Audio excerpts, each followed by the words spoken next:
So welcome everyone. I'm Marion. I've kept my video off just because my remote Western Australian internet isn't keeping up.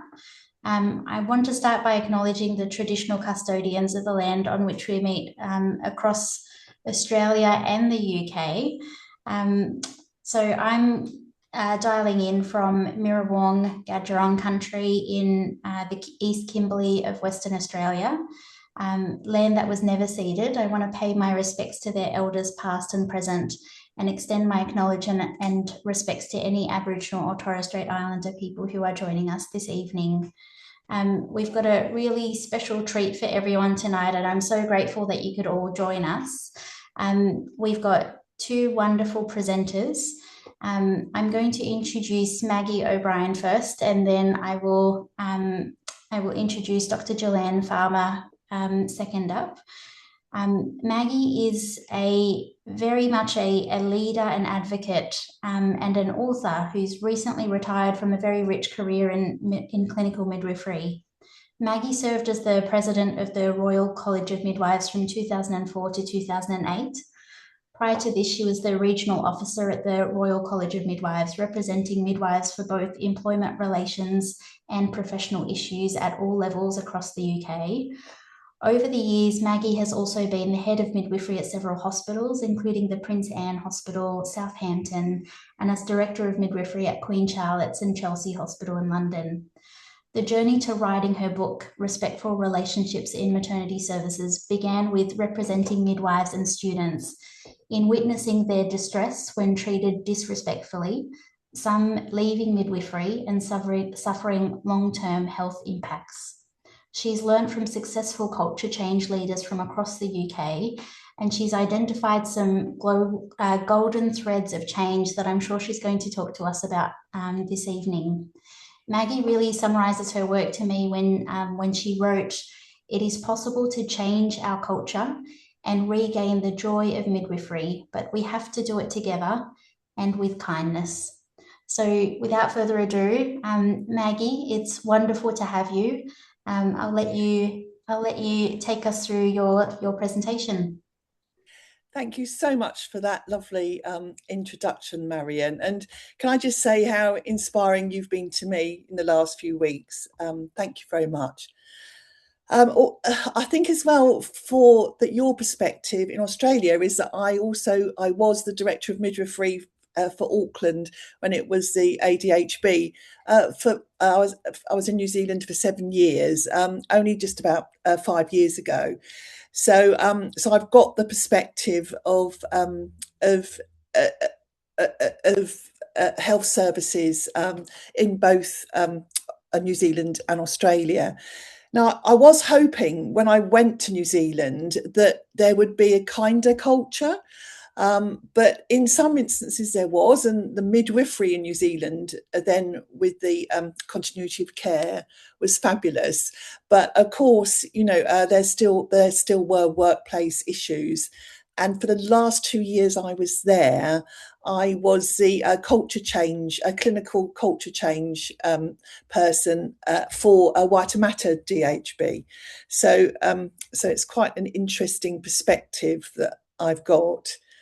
And now you may be wondering why there's a tall poppy here. The poppy, the tall poppy syndrome actually originated in Australia, and I use it all the time now. And I'm just in the process of setting up a website actually, and a little business around the tall poppy.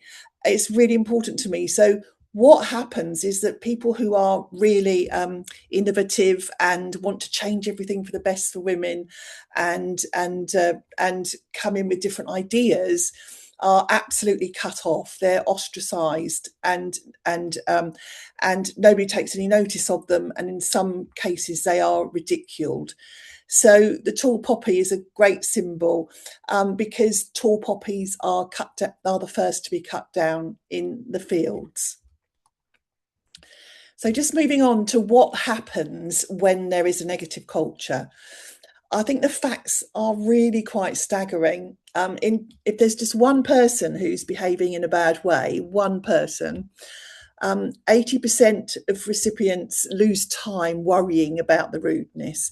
So if you're in a room and somebody's rude, you will, you know that feeling of what's going on here, and you lose your focus of whatever you're about to be doing.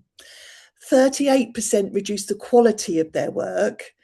And this is a huge one, 48% of people reduce their time at work, because all you can be thinking about is, when I can go home, when can I get away from this person?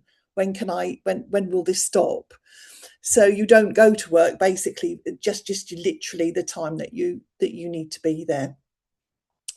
And worryingly, and it's just a natural human thing, 25% of people take it out on the service users. So, and you may have been witness to this yourself. If somebody's being rude to you, you just can't relate in the same way to the woman or the family or whatever that you're looking after. So and just witnessing something, there's a 20% decrease in performance.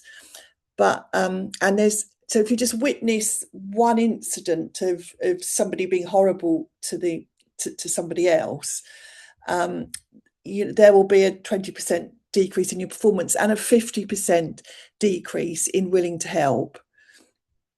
And of course, 75% less enthusiasm for the organisation. So it's really important that cultures are kind and encompassing and inclusive. But it's not only that. So there's much higher turnover rates. It's very difficult to recruit. The reputation gets out there really quickly, and of course, if there are vacancies, then there's much more stress in the system. So just one person being rude can absolutely escalate, and the ripple effect goes out and affects the whole service. So in the work that I've done, so I found that almost all maternity staff have been intimidated at some point in their career. And I'd ask you to ask yourself, have I ever been subject to disrespectful, poor behaviour, or have I been affected by other people's behaviour? I once was asked to speak at a conference in Wales, actually, and I asked. There was an audience of nearly 1,000 people, and I said, would everyone stand up? Now this ranged from students to senior staff. And I said, now please sit down if you've not been affected by or intimidated at some point. And not one person sat down, and that was very sobering. So I'm looking for somebody who hasn't been affected, because I'm going to give them a bottle of champagne. It doesn't matter how many women we have; it depends on who is in charge of the shift. And now there may be two people on the shift, two women in a unit, or there may be 50 women in a unit. But if the leader is compassionate and cares about people and values people, then people go home feeling that they've done something worthwhile.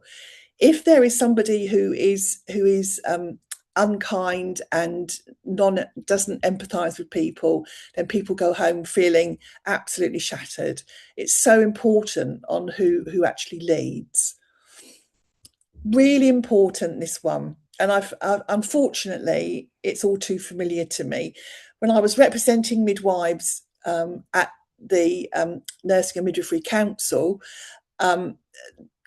they were held responsible because they were doing home births, and they would phone in and see who was in charge of the shift. And if they were frightened of that person, or if they didn't want, they would wait. And on a few occasions, they waited too long. and the babies were compromised. And in one instance that I can remember vividly, a woman didn't pass away, but was within a very short space of that. Doctors and midwives stop making decisions because they are criticised. Particularly applies to junior doctors. If you're confident to make a decision, and then somebody, doesn't matter who it is, comes along and says, "Well, what did you do that for?" What, you'll stop. It's just human nature. You're going to stop doing that, and then safety comes into it, because if you can't make decisions, the women are left in difficult situations. And same sort of theme, doctors and midwives do not ask for advice early enough because they are ridiculed. And if you're criticised or ridiculed, or it's very difficult to make decisions because you're nervous and you go to work nervous. So I'm going to whiz through this because I've only got 20 minutes, and because I've shifted positions, I can't see the time. So please, could you let me know, Marion, when I get 5 minutes before the end? Will do. Take your time. Thank you. So, forms of disrespectful behaviour. Now, it's really important to be able to understand what constitutes disrespectful behaviour, because people don't understand and they don't recognise it, and it very often happens behind closed doors. Now, this one, open aggression, threats, shouting, abuse, obscenities, is really awful, and everyone sees it, and it can be closed down really quickly. Sometimes people are frightened to close it down, but usually that's stopped, and people are traumatized, but it's easy to see and easy to stop. The other things I'm going to describe very often happen behind closed doors, and they have a slow chipping away effect at people's self-esteem, and these things happen over a space of time. So constant humiliation or ridicule, often in front of others. So that is a good example of that. Is a midwife has set up a really good relationship with a woman and the family, and they're in the birthing room and everything's going well, and then somebody comes in and starts to criticise what the midwife's doing. So we'll say, don't you think you should monitor the woman, or don't you think you should do an episiotomy, or why are you doing that? What then happens, of course, is that the woman loses her trust a little bit in the midwife, and then at the end, as people have said to me, that the woman will say, "Well, God, good job that woman came in, because man came in because, or that doctor came in, or that because I don't know what would have happened if they hadn't." So that's an awful way of making a midwife feel very taking away midwife's confidence. Information is a really important way of making people understanding, and so to withhold information is a very disrespectful form of behaviour. So what actually happens is, an example is that as a junior member of staff, you may be asked to stand in for somebody while they're on holiday. You stand in, and so you go along on the Friday and you say, "Is there anything that I need to know, that I need to do?" So when the Monday comes, so the person who you're standing in for says, "No, absolutely nothing. Everything's fine. Just come along and everything will be fine." So you get there on the Monday morning and it's just pandemonium. There's people waiting for blood results. The doctors are all looking for their patients, an absolute nightmare. And you have the week from hell. And then the person comes back the following Monday and the consultant says, "Well, thank goodness you're back, because the whole place fell apart without you." That made that person feel wonderful, but it makes you feel absolutely terrible. Refusing requests for leave, what's really important here is that everyone's treated the same, so that when people are having, so if people have requests for leave, if you can always give leave to one person and not to another, or always promote one person and hold another person back. And unfortunately, that's the power over situation. And for people in charge of wards, delivery units, whatever, they do have a huge power to either be fair and have people respect them, or to have favourites and to treat people differently, which has a very bad effect on the culture of that unit. Harassment, sexual advances, very powerful. It's very, very upsetting, and it's a power over situation again, and it can, if that's going on in any area, then it can be absolutely awful on the culture. Ostracising and marginalising, that means sort of ignoring one person, obviously, but not only in a working situation, but also sometimes in a social situation, can definitely make people leave, unfortunately. Setting impossible objectives, or constantly changing the work remit without telling the person, and then criticising them because they haven't or can't do it. And a very cruel thing to do is to set objectives when you're doing an appraisal, that really, is this person going to be able to do that? Well, we'll do it anyway, and then criticising the poor person because it's not within they're either within their remit or within their capability. So excessive supervision and being excessively critical about minor things. When I was a very young midwife, we had a sister, then were called sisters, and she was terrible. And so we had to have 5 woolly balls on the trolley, on our VE trolleys. And if we didn't have 5 woolly balls, it couldn't be 4 or 6, it would be absolutely, we would be denigrated the whole day. And one thing that still exists in some places is the delivery trolleys. So these delivery trolleys are set up, and people and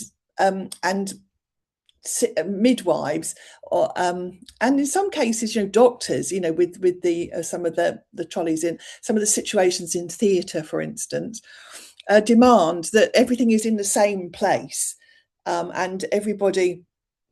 And so the poor person, that's the poor student or junior midwife that's actually trying to help the woman to give birth, actually is so worried about where the kidney dish is on the bottom of the trolley that they can't concentrate on the head being born. Silly things. It's not silly, it's actually serious, but small things like that, but have a big impact on people. I was speaking at a conference and I told that story. This is really recently, and a student stood up and had a piece of paper, and she said, "Look," she said, "This is." She'd set out where some of the senior midwives, how they like to have their trolleys, and that's now. So it's very concerning. Taking credit for other people's work, but never take the blame when something goes wrong. Ask somebody to do something, and she does it well, and you say, "Yeah, that's really good. I told her to do that." And then, but if she doesn't do it well, "I never told her to do that. Why did you do that?" Yeah, I'm sure some of you will be aware of that sort of situation. And spreading malicious rumours and making personal remarks. If you don't like somebody and you are intimidating them, you don't want anyone else to like them either. So you will tell a bit of sort of exaggerated stories, and when they come on duty, just say to them casually, "Oh God, I don't like those shoes," or what are you wearing that colour? That colour lipstick for? So that can, and particularly if it's a student or something, that can be awful, absolutely awful. So moving on to bullying behaviour. Now, what I've just described is is disrespectful behaviour, but it needn't necessarily be bullying, because it might be a one-off situation, or somebody might just be shouting because some things happened that day. That day, but bullying is really, really powerful and has horrendous effects on people. So for those behaviours to be bullying, there has to be a set of circumstances. And if you are doing investigations, if you feel that you yourself are being bullied, if a colleague of yours thinks they might be being bullied, it's really useful to apply this to the to what's happening. And I have, in the book, I have described this in great detail. But this is due to a huge piece of research that was done in 2004, which actually defined this work, and it's really useful. So if somebody's being bullied, there is a repeated nature of the behaviour, and they debated for ages whether this was right. So if it's a one-off situation, it could be that it is somebody having a really bad day. So for something to be actually called bullying, there has to be a repeat of the nature of the behaviour. There has to be a negative effect on the victim. And this is like, because one person can affect people very differently. So we all know that there are people in the workplace that affect people very badly. People change their shift because of them. They go off sick, and sometimes they actually go off sick permanently, sadly, because of one individual. Now, that individual can speak to somebody, they can say to them, "What have you come to work in those shoes for?" That individual will, the person that they're targeting will be horrified, and become very scared of that individual very quickly. Another person, you could say, "What did you come to work in those shoes for?" And they would say, "Oh," and they would just say, "Oh, I couldn't find the other ones, ha ha," and actually have no effect at all. So there has to be a negative effect on the victim for it to be called bullying. The victim finds themselves difficult to defend themselves. And you'll know, if you're frightened of somebody, they say something to you and you almost freeze. So if you can turn round and say, "Oh, for goodness sake, leave me alone. What are you talking to me like that for today?" Then that's not really bullying, because you're able to counter it. But usually always in these cases, the person just can't do that. And I mean, I've stood outside a manager's door for ages trying to find the courage to go in, and I'm sure you'll relate to some of those things. And the intent, well, usually bullies unfortunately intend to bully people. And if it's somebody who doesn't intend to be affecting somebody, the instant you tell them, "Do you know that person didn't come to work yesterday because of you?" If you can just say that to them, they will be horrified, and they will think, "God, that's awful." If it's and this is a very rare person, but they're in every workplace, the bully will be secretly very pleased about that. There has to be an intent. So if you can sort of say that all of these factors are in the behaviour, and this is the people that did the research, then you can say that it's bullying, and it's very serious and has terrible effects on people. So very quickly, how do you know that you've got a compassionate workplace? And lots of places are compassionate, and I know some brilliant places to work in. And you know when you walk in the door. So it's brilliant, because everyone's smiling and people welcome you and everything. Very different. I can tell a compassionate workplace within a minute of being there. So happy staff, and everyone matters in that place. Everyone, from the cleaner up to the top consultants, everyone matters. There's a positive perception of the place. So people proud to work there, and they talk highly of it. And you don't get all this conversation like, oh my God, I've had to come to work today. Isn't it awful here? Everyone's awful type thing. Staff have few mental and physical sickness days. People are educated because they're encouraged to go on to study days. Good communication, and people feel safe to raise concerns. Really important. High quality care, and the place has a good reputation, and midwives and doctors want to work there and they stay. So how do we resolve some of these issues? Because they're very tricky, and it's impossible for me to tell you here right now, but I have written about it in my book, and there's very detailed a final chapter called Finding Resolution. I will just mention, though, that as Marion said, through speaking to lots of people, we identified the following factors that have to be in place if somewhere's going to be compassionate and everyone's going to want to work there. So that's psychological safety, that includes safe staffing, feeling safe to put up your hand and say, this happened, that happened, it's not safe. I feel safe to do that and not be criticised for it. But psychological safety is really sort of top of the list. And of course, if there's poor staffing and poor morale, then it's not going to be a pleasant culture to work in. Compassionate leadership, incredibly important. It's really hard to be a compassionate leader. It's much easier to be an autocratic one. And we're all leaders in our ways, and it's up to all of us to lead in a way that is empathetic.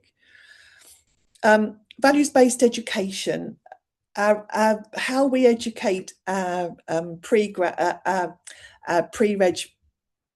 doctors and midwives is incredibly important, and we have to make sure that our curriculums have got a values-based. Inclusion, for me, that's one of the most important ones. We're not always good at including everybody, that's for sure. Also thinking about people who are neurodiverse, and how do we make sure that their work environment is good for them. Really important. And I would say that everyone needs to be aware of their unconscious bias.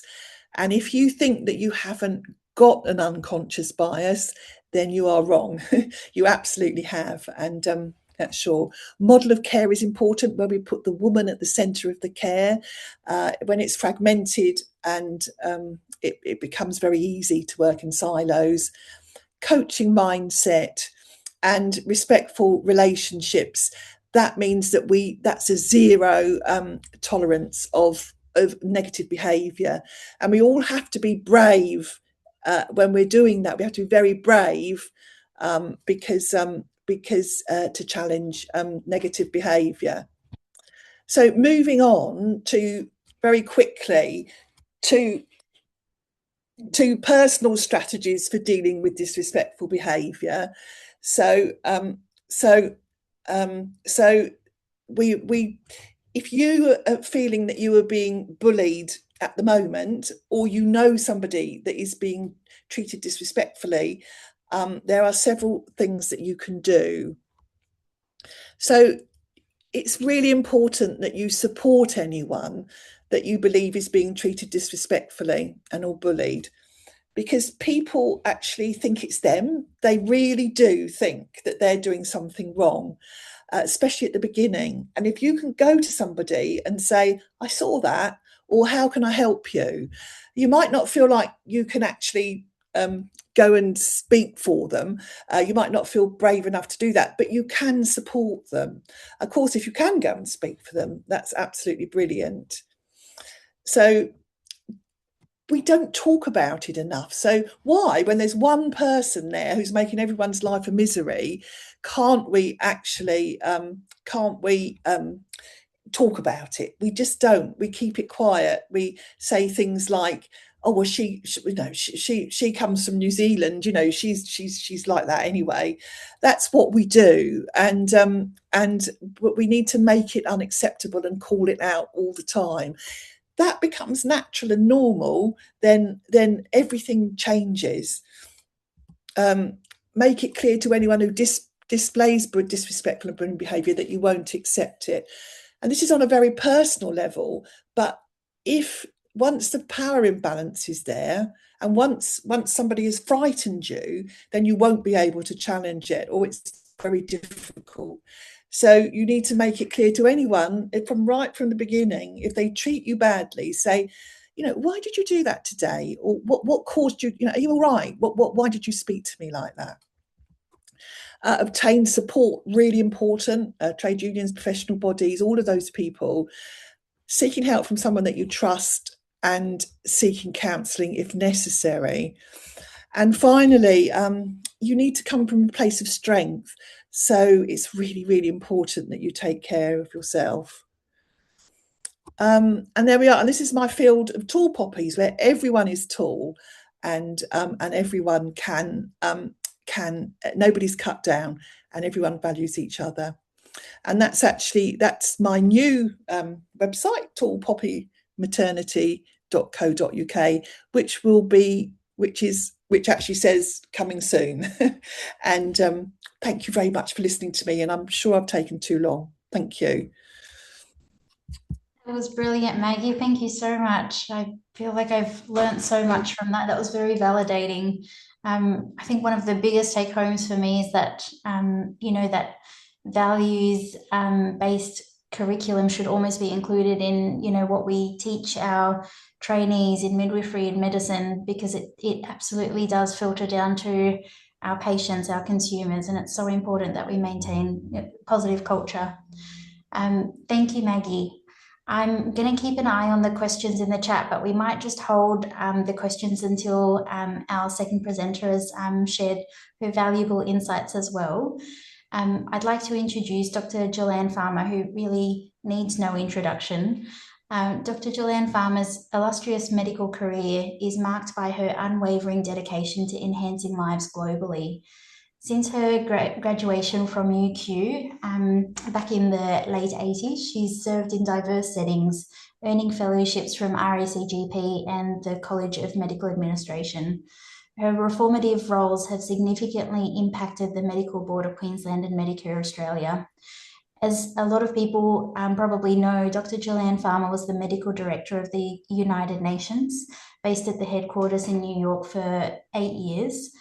During her tenure at the UN, she oversaw global health standards and spearheaded mental health strategies and trauma care reforms. She managed the UN's response to the New York wave of COVID in 2020. Since leaving the UN, she has worked as the Deputy Director General in Queensland Health and in primary care, as a frontline GP and a rural generalist in rural emergency medicine. Prior to serving in the UN, she was the Medical Director of the Patient Safety Centre in Queensland Health and the inaugural Director of the Clinical Performance Support Service. Jillann is now the Chief Executive Officer of A Better Culture, which is a coalition of health professionals who know that working in healthcare does not have to be traumatising. It's a project that has been led to shift culture of medical practice to one of respect, inclusion and equity. It is wonderful to have you, Dr. Farmer. Thank you so much for joining. Thank you so much for the invitation to join. I will just get my screen up. I hope it goes a little more smoothly. Okay. So can I just get a confirmation that I've got the right screen up? Yep, we can see that. Thank you. Excellent. So thanks very much, Marion. I really appreciate the invitation to be here, talking about my favourite, but also it shouldn't be my favourite topic, because every time this isn't working and I have fodder to talk about, it means that somebody is suffering. And often that's a lot of somebodies in the workplaces that we're in. So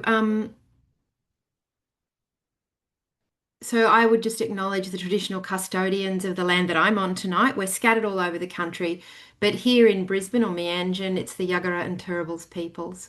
And I pay my respects to their culture and their rights, but in particular their resilience. It is an amazing story of struggle and survival, and their elders past and present.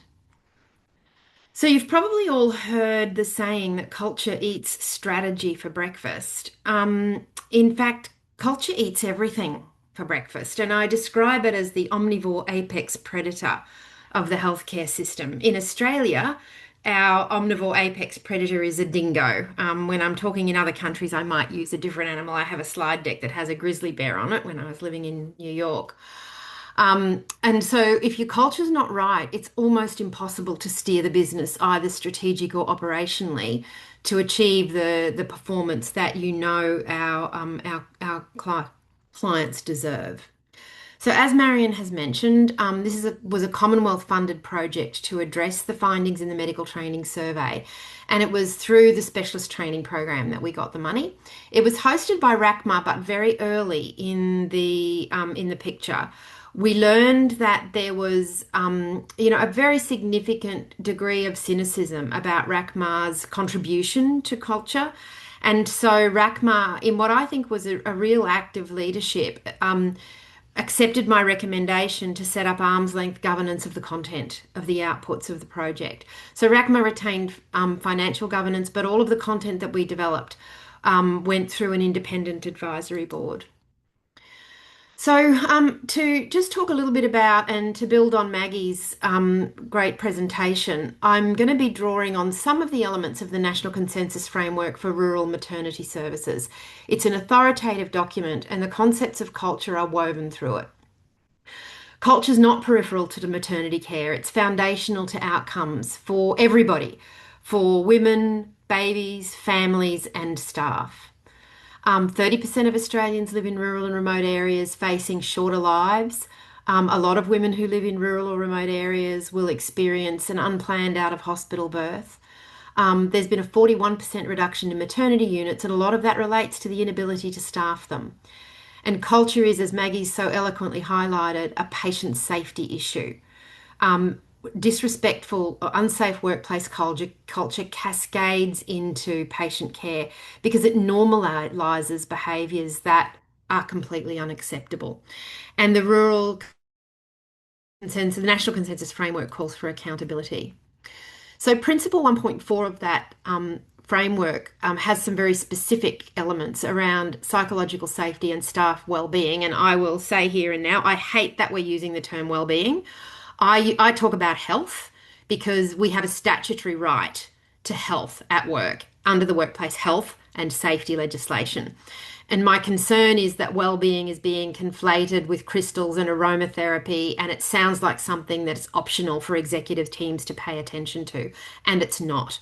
So when I led the development of what was eventually a well-being strategy at the UN, it was called the mental health strategy because health, according to the WHO, actually includes well-being as a subset. It's not a separate thing. Anyway, enough of a rant. So support after clinical incidents is mandatory. Open disclosure has to be routine. There must be trauma-informed care for the whole service. And one of the things that I find really interesting is that we are ahead of the game in terms of our interactions and reflection on what's right for patients in many regards. We're not executing as well as we could, but we have at least an awareness that this stuff is important. But we're often very bad at reflecting on whether or not these same needs apply to us. That is, are we as human as the people that we serve? And of course we are. But for example, a trauma-informed approach in the workplace for the workers is something that's desperately needed, particularly after, in some parts of the world, what people endured during the COVID outbreaks. And, I've returned to the US, quite a few times since the big COVID wave there. I'm absolutely confident that there's a large swathe of the workforce there has got full-on PTSD for the things that happened. And yet our workplaces have not adopted trauma-informed practices. We have to protect the First Nations workforce. Nearly every document that talks about cultural safety is only talking about cultural safety as patients, as though, well, we don't have any First Nations healthcare workers who might need cultural safety. It seems to be written from a very colonialist perspective, as though this applies to them, other people, whereas First Nations workforce are an absolutely critical and really precious resource. And so we devoted an entire stream of work to looking at cultural safety for the workforce, not only for consumers. And of course, as Maggie has highlighted, staff have to feel safe to speak up. Collaborative leadership, particularly in maternity services, where you have two really strong disciplines, each with significant contributions to make and who do best when they fly as a team. Obstetric and midwifery leadership is needed, collaboration is needed, succession planning has to happen, and governance structures have to allow escalation. And I'll talk about that later, because often escalation is only talked about in terms of clinical escalation. But there have to be ways for people to have HR escalation pathways and workplace health and safety escalation pathways. We have a right to talk about things that go wrong for us, not just for our patients. And leadership needs to be visible daily. It needs to be around it. And if you are leadership and you are remote, then you need to be there virtually. You need to be on the phone, on video links, talking to people and keeping your finger on the pulse of what's actually happening and maintaining a physical presence as often as you can. So the framework identified 6 pillars of workplace culture in rural maternity: respect, co-design, safety, workforce, culture, and leadership. Really important things that can be drawn on in shaping workplace culture. And I've been really interested to read this document because so much of it aligns with the work that we were doing in A Better Culture for the last few years. So now I'm going to turn to some of the data, and I could see in some of the chat people were saying, yep, this has happened to me. And I'll just show you, and Maggie, I'm not sure if you've ever seen this data, but it really does reinforce what you were talking about. So for tonight's presentation, I've chosen to present 2 colleges, not just one, because RANZCOG is the lead entity for obstetric care in Australia. And yet ACRM, through the advanced skills training in obstetrics, provides many, if not most, of the rural and remote workforce, certainly the remote. And so both colleges' results and the culture of both colleges and the culture of those training spots is equally important. And in fact, ACRM trainees can't get their AST really without rotating through a workplace that's governed by RANZCOG. So it all kind of is interlinked. So you can see that in the national survey, there were 18,000 respondents. RANZCOG had 198 and ACRM had 405. The demographics of the groups are really interesting to me. RANZCOG has really skewed heavily female in the last 5 to 10 years, with now the male trainees making up a minority. This doesn't add up to 100% because there are a small number of people who identify as non-binary, but they were not identifiable across the board, so I left the line out. I do want to acknowledge, though, that in the board's gender report, non-binary trainees experience greater levels of harassment and discrimination. The other interesting thing about this table is the IMG cohort, and you can see that RANZCOG has a very low IMG population, whereas nationally it's 58% and at ACRM it's 40%. And how I have defined IMG are people who got their primary degree outside of Australia or New Zealand. It's a course definition, but it was the cleanest one I could consistently define across the cohorts. So this is the reporting data, and this is only personally experienced, not witnessed. I'll get to the witnessed data in a moment. And the witnessed stuff is important because, as Maggie very eloquently pointed out, that when you witness these behaviours, it has a flow-on effect as well. It's not only the person on the receiving end. So RANZCOG's rate of reported bullying was at 23% against the national average of 10%. And ACRM's was 15. Sexual harassment, everybody was on par. I'll return to that in a moment. Harassment other than sexual harassment, ACRM got the highest or the worst. They're small percentages though, so they may not reach statistical significance. Racism, the ACRM trainees reported higher levels, and discrimination, RANZCOG and ACRM were sort of neck and neck, but both significantly worse than the national average. So the two colleges together, for trainees pursuing the ONG, the obstetric AST, it's a challenging pathway to say the least. And, it is something that we really need to address, because those GP OBS practitioners are becoming more and more rare, and it's getting harder and harder to staff the services. So this is potentially a kernel of what we could do to change things. So now we get to the experienced or witnessed. The columns on the left, experienced and witnessed, is the ACRM data, and the column on the right is the RANZCOG data. So you've already seen the experienced data, but the witnessed data is interesting. It is very interesting to me, because the RANZCOG data at a 45% rate of witnessing bullying or harassment was much, much higher than the national average. Bullying, much higher. And you can see that is also in the experienced data, but it's more striking in witnessed. It's really a standout thing. So people are swimming in an environment that they don't perceive as healthy. And then the question that frustrates me greatly, because it's a conflated response. All of the things, bullying, harassment, sexual harassment, are all then lumped into a single question: was who was responsible? And trainees could answer more than one person in this, so it's impossible to tell who was doing what. So for example, if they responded sexual harassment, well, do we know if that was coming from their bosses or was it coming from patients? We just don't know from the way the data is currently analysed. But what we can see is that senior medical staff in the RANZCOG data are significantly more likely to be reported as the person engaging in bullying behaviour than nationally or ACRM. So there's an issue going on there with how the behaviour of the consultant staff or the staff specialists is perceived. Medical colleagues were lower in RANZCOG. And a point that bears reflection is that the figures for nurse or midwife across the board are higher, both for rural, for ACRM, and quite high, significantly higher for witnessed.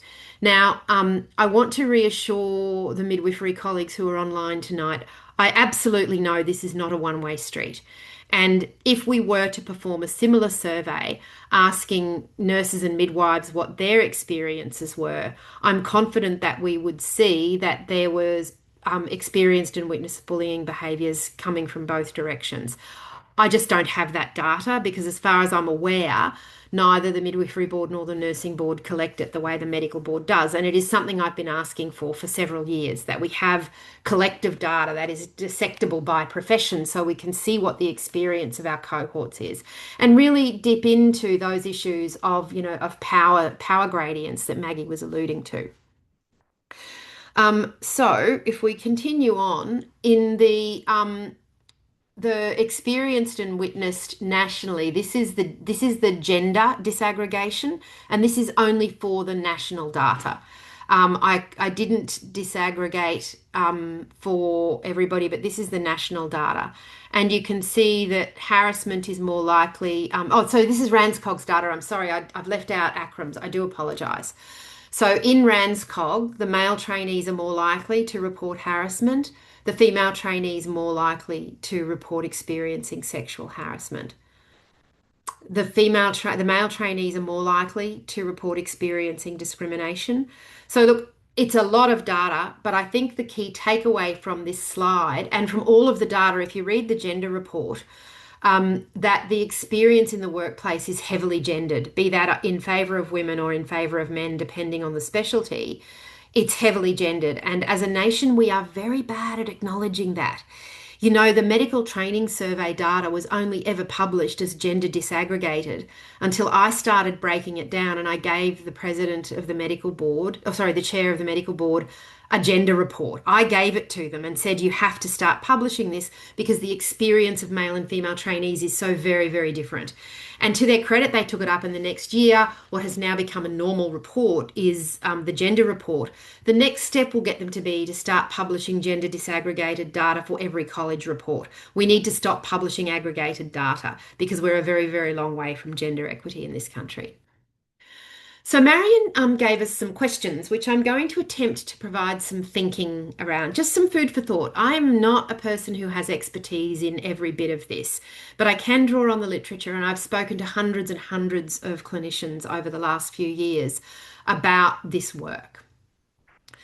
The first thing is, the question is, I found myself in a workplace bullying situation and I feel I can't speak up because I'm a new grad. Very common scenario. You're not alone. That's the most important thing. You're not alone. Even though the official reporting rates are low, 1 in 3 trainees experience or witness bullying, harassment, discrimination, or racism. It sounds like a lot, but if I could give a little bit of, a suggestion is to just document things. Just document, because if it escalates and you have to act, or if it starts happening to someone else, the things that you've documented contemporaneously, just like your clinical records, will hold more weight than a vague recollection of a conversation by the water cooler 5 years ago. So just you don't have to give it to anybody, but how I document things that I want to have is I send myself an email, because then it's saved, it's time-stamped, and it's clear that it's contemporaneous. And I just send myself an email so that I've got it and it's there. Start quietly if you don't feel comfortable immediately putting up the stop sign to a person who is more powerful than you. Confide in a colleague, mentor, or contact your EAP counsellor confidentially. A lot of people in health are a bit cynical about EAPs, but they're a good place to start. It may not be the answer, but it's a good place to start. And again, it's another spot that can have a footprint, because with your consent, that data can be released. Need to know your rights, including your employment rights, your registration body's rights, your workplace health and safety rights. Safe Work Australia has published a model code of practice on psychosocial hazards and employers or responsible entities' obligations in terms of responding to psychosocial hazards. And bullying, harassment, discrimination, racism, and sexual harassment are actual workplace hazards that they have as much of an obligation to address as a gas leak. And yet we don't see people scrambling with the acuity that they do if there is a gas leak. And yet, these things are not trivial. They can lead to fatality. And there's definitely been documented cases of suicide flowing on from workplace harassment. So then there is the next question. As a manager, what can I do to improve team dynamics with 1 or 2 difficult personalities? And I think one of the first things to do is to try and shift your gaze from the personalities to the behaviours. You can't change a personality. It's not going to happen, not even with many years of therapy. It's very unlikely to happen. So as a line manager, you need to let go of that. But you can address behaviour. And you can use, in an individual intervention, you can use specific examples with the person. But it's also the ability to lead from the top, to actually make clear statements about what behaviours are unacceptable. I threw a challenge out to healthcare leaders at last year's induction of interns, asking them to stand up and say that being shouted at is actually never acceptable and they want people to report it. It was very interesting, the responses that I got to that. But, actually being shouted at in the workplace is not okay. And almost no other workplace would even begin to think that it was okay, let alone normalise it. The only time shouting is okay if it's to get the message across the room of an imminent patient safety risk. Other than that, shouting's not okay, and it doesn't matter what your excuse is. I don't care if it's a difficult operation. I don't care if you had a hard night last night. Shouting's not acceptable, and if you can't keep a lid on that, then you need to get away from the workplace until you can. It's important to take a collective approach, and this is where I think the partnership between midwives and the doctors working in their services, be they trainees, GP obs or obstetricians, a partnership approach can be incredibly powerful. Nurses can be really influential allies for early career doctors if they are being bullied, because the nurses have a different reporting line. And so they do have some ability to stand up. And there's one maneuver that I have learned over the years, which has been very powerful, is that if you see someone on the receiving end of a rant, you don't need to speak up to support them. All you need to do is physically move and stand beside them. That sends a physical signal to the perpetrator that that person is not alone, and you literally stand with them, but you don't have to say anything. And so it's a way of making a statement without being drawn into a verbal exchange. And so difficult behaviours can mask burnout or poor management. And as I've said, whilst the difficult behaviours themselves need to be vetoed, that needs to come, in fact, from a trauma-informed perspective. How did this person who started out bright and shiny and new arrive at the place where they think that this is an acceptable way to deal with their colleagues? Then the next question I got was, at what point is it okay to quit when the culture is ingrained and only getting worse? Well, it's always okay to leave, and it's not okay. There's no obligation to sacrifice your health for a workplace that won't change. It can feel like a huge decision if it's a hard-won training post, but at the end of the day, particularly if you're in liaison with your colleagues, you get their support, you will get to better days. You will get to better days, but you won't if you stay until your health is really, really damaged. Because once your health starts to be damaged, your reputation starts to be damaged, and it can be a much more difficult pathway back to recovery. Healthcare workers who leave matter. And that turnover effect is a really important, it was another factor that Maggie mentioned. I'm remembering times when I sat on, hospital and district executives looking at the sick leave data. And it was very interesting because the doctors took no sick leave and the nurses took a lot of sick leave. Part of that was shift work. Some of it may have been the workplace experience.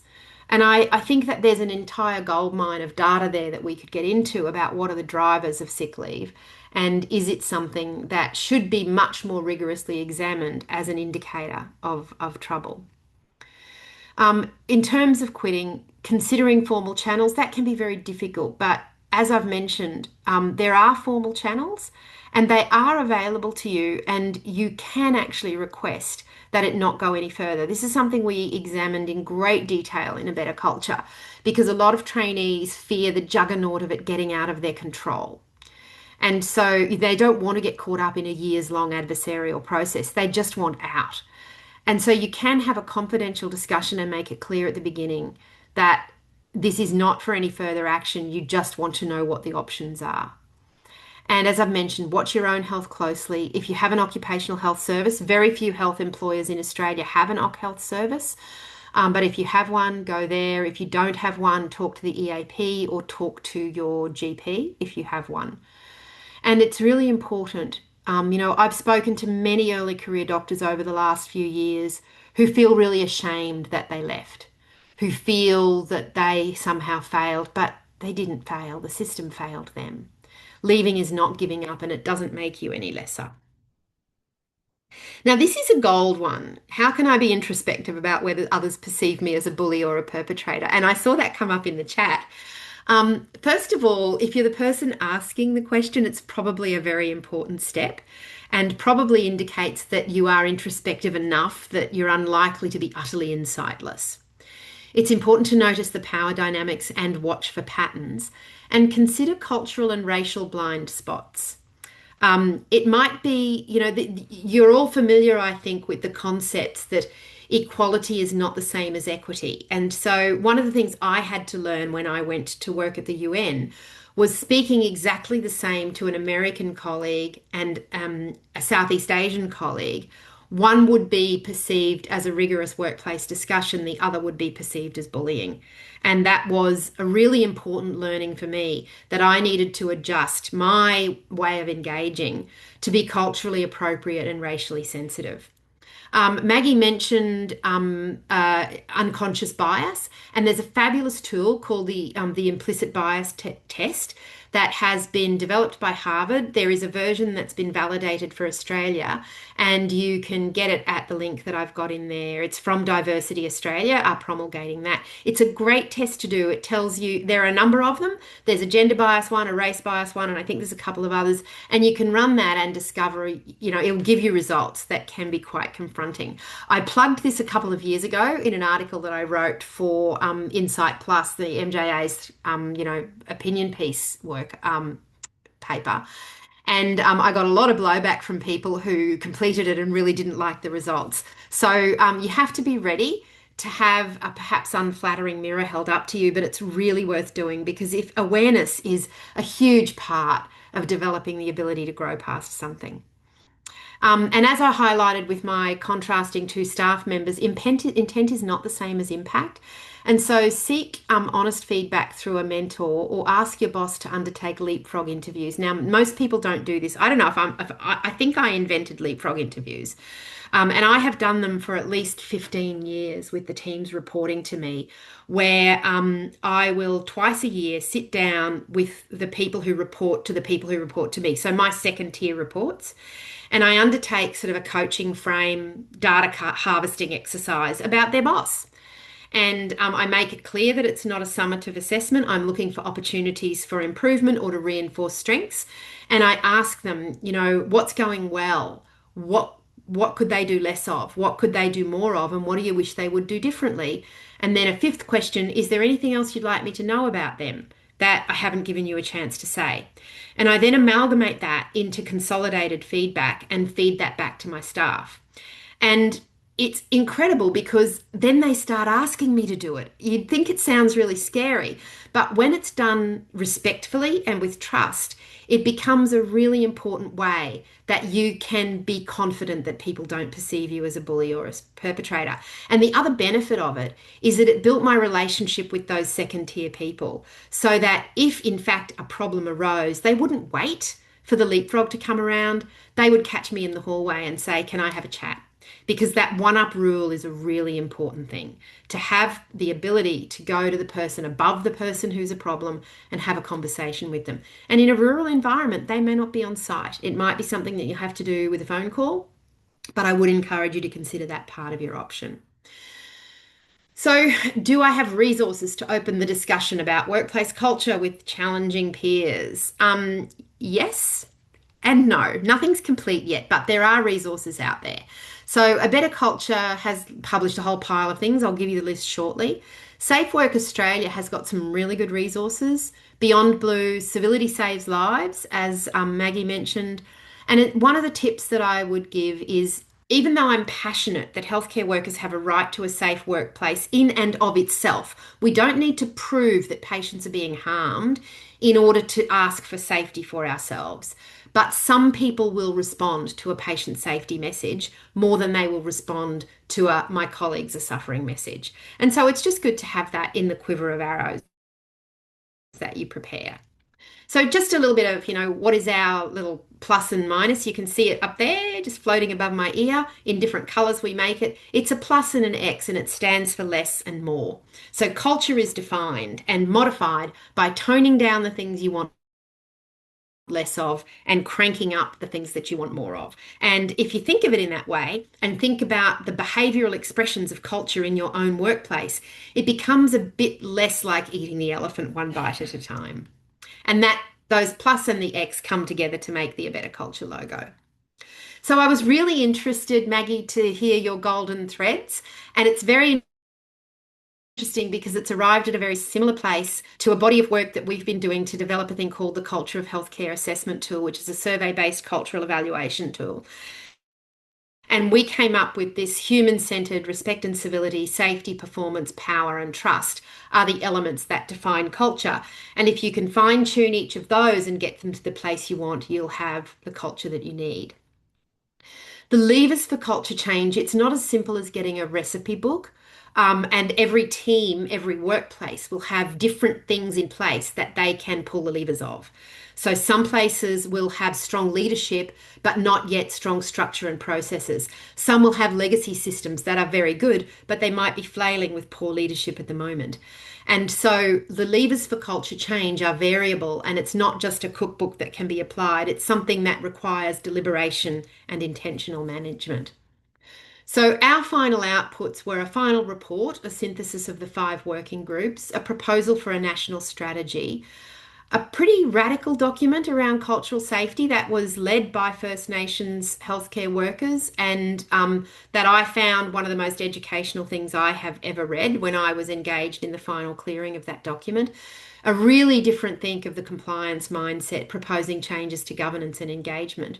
We developed a curriculum framework to go from medical school all the way through, and in fact intended to be fit for purpose for all health practitioners, but we were only funded for doctor work, so we had to scope it accordingly. We tried to get the scope of work changed by the Commonwealth to say, come on, healthcare is a team sport, can't we do this for everybody? But they were very clear that our funding was only to deal with doctors. So unfortunately, much as it goes against my instincts, we had to engage in a bit of medical exceptionalism.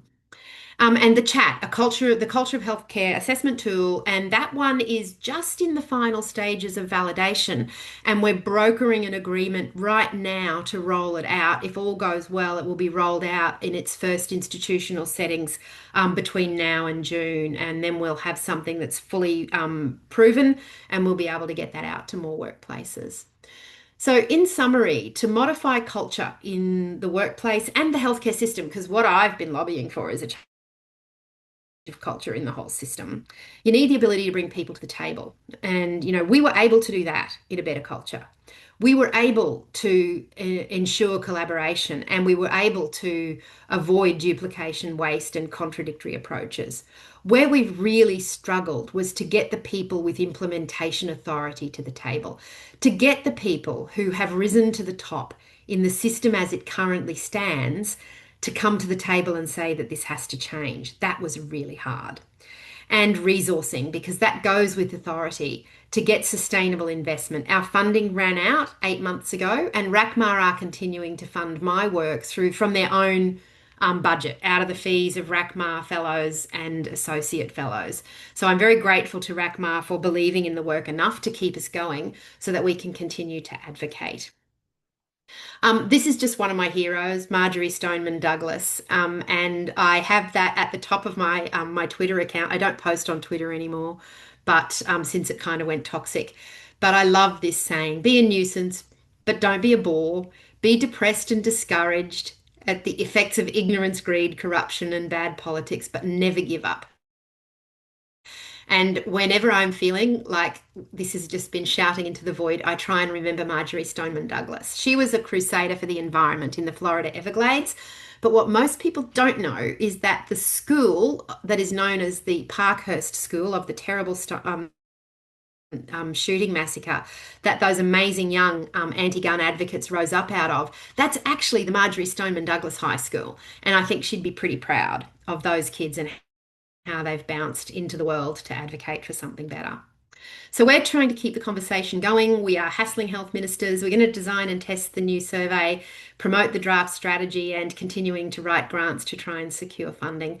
And all of the data that I presented to you tonight was collected by the Medical Board and AHPRA. RACMA are continuing to fund the work, and the Commonwealth provided the original seed funding. That's it from me.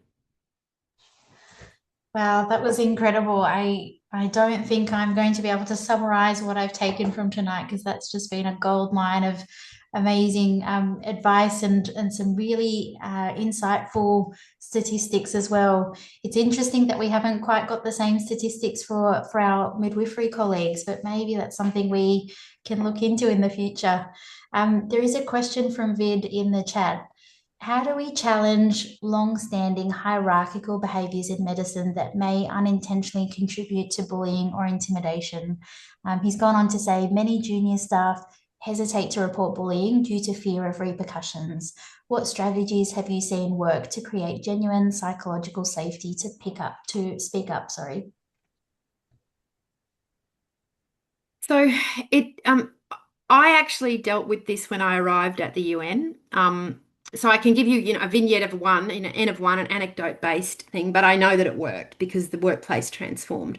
The person who'd been the director before me was very authoritarian, very much a lead from the top. I'll tell you what to do and you will obey kind of person.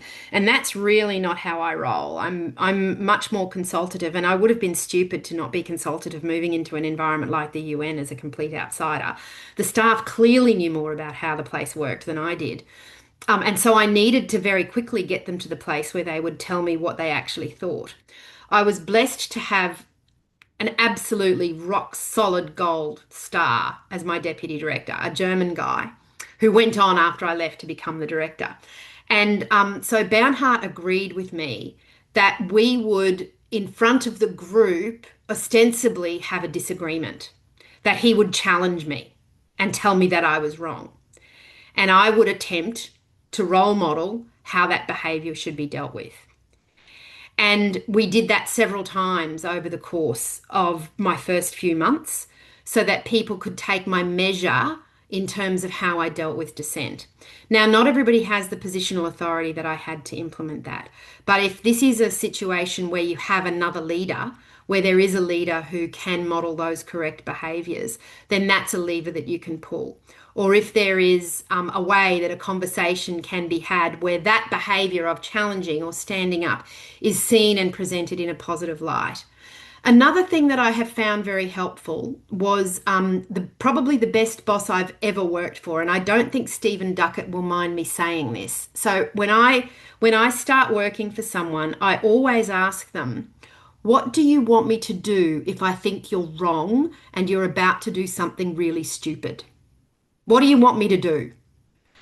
And most leaders look at me as though I'm completely nuts because it's never occurred to them that they're going to be wrong or that they're going to do something stupid or they've never had to think about it. Stephen answered immediately, absolutely, quick as anything. And he said, I want you to tell me twice. Then I want you to do as I ask. My response is, I want you to tell me until you're sure I've understood what you're saying. And then I want you to do as I ask. So having that conversation can actually be a way of opening the door, because then if you've had that conversation, you can reach through it. You can time travel and say, hey, do you remember when you told me that this is what you wanted me to do? I'm going to do it.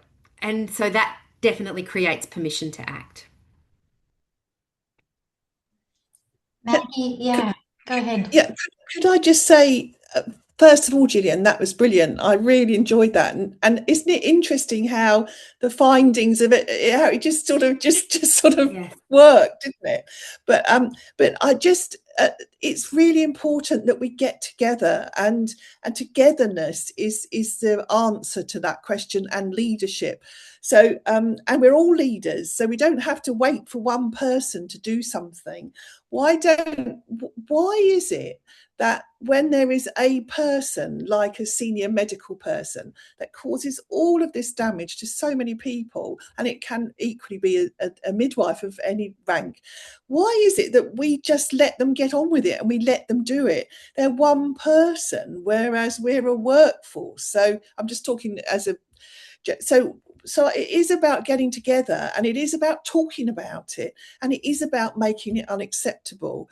And if people's behaviour is called out, even if it's a senior consultant, very difficult, I know, but if you can just say, please stop behaving like that, it's upsetting people, or please stop, if you can just be brave for 1 second, it starts a roll. And I have seen that work, but you have to have leaders that will support you, and that's sometimes quite tricky. Well said, Maggie. And I just feel like everything that we've spoken about tonight has been incredibly empowering, just like Tina has said in the chat. Just to have this knowledge and to understand that in many ways we are in positions of privilege. Even if I'm not the manager of a unit, I'm in a position of privilege as one of the essential workforce, even if I'm not in a leadership position. there are levers that we can pull. We are able to stand next to someone to support them if we are witnessing abusive behaviour. So thank you so much. I can't thank you guys enough for this amazing presentation. And I know there's going to be lots of people who are going to be watching this recording as well. Maggie, if it's all right, are you able to put the link to your website in the chat, just because we didn't quite catch that during your talk? Thank you. Absolutely. Can I just say that it does say coming soon? So could you wait a few days and hopefully there'll be something spectacular. Thank you. We wait with much anticipation. Thank you. Thank you, Maggie, and thank you to Jillann as well. This has been incredibly helpful, and I look forward to continuing these discussions, particularly in the rural maternity space. I think it's important that we continue to plug away at the challenges that we face in work every day, because it's important for our patients and it's important for our staff.